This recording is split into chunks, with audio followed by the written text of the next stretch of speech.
This is Learning with Coach History. This is the fourth of six lessons on the Roaring Twenties, the 20s woman. In this lesson, you'll learn how women's lives changed during the 1920s.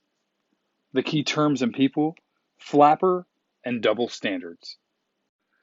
The 20s brought about a new world for young Americans. This was due in part to World War I, the growth of cities, and changing attitudes. Many young women began to take part in the rebellious, pleasure loving life of the 20s. They rejected 19th century values in favor of independence. They wanted the same freedom as men. The new symbol of women was the flapper. She was a liberated young woman with independent, urban attitudes. She was assertive. She liked the sophisticated new fashions of the day. Instead of old-style dark ankle-length dresses, she now wore bright, loose-fitting short skirts and dresses. Skin-toned stockings replaced corsets and petticoats. She wore pumps and strings of beads. She cut her hair short and maybe even dyed it black. She often smoked cigarettes and drank alcohol in public.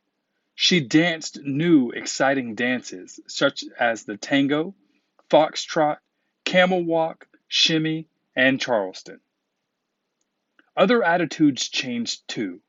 Many young men and women began to see marriage as more of an equal partnership. However, housework and raising children remained a woman's job. At the same time, churches and schools protested the new values. The majority of women were not flappers.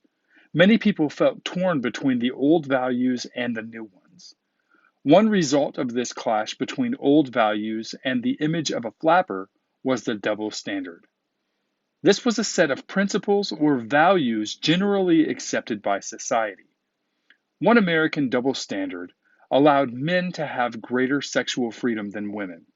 Women were expected to observe stricter standards of behavior than men did.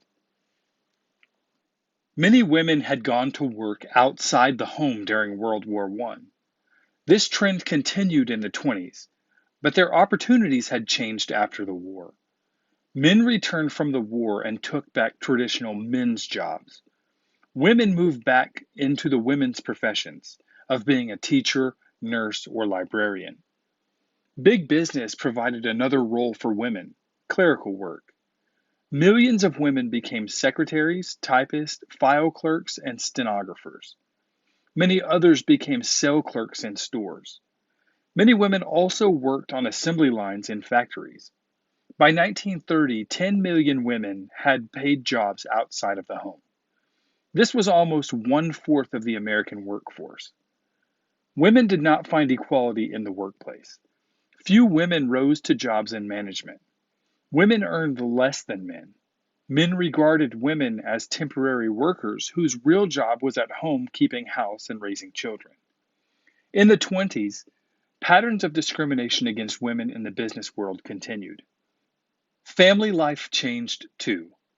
Families had fewer children.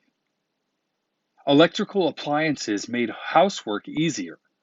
Many items that had been made at home, such as ready-made clothes, sliced bread, and canned foods, could now be bought in stores.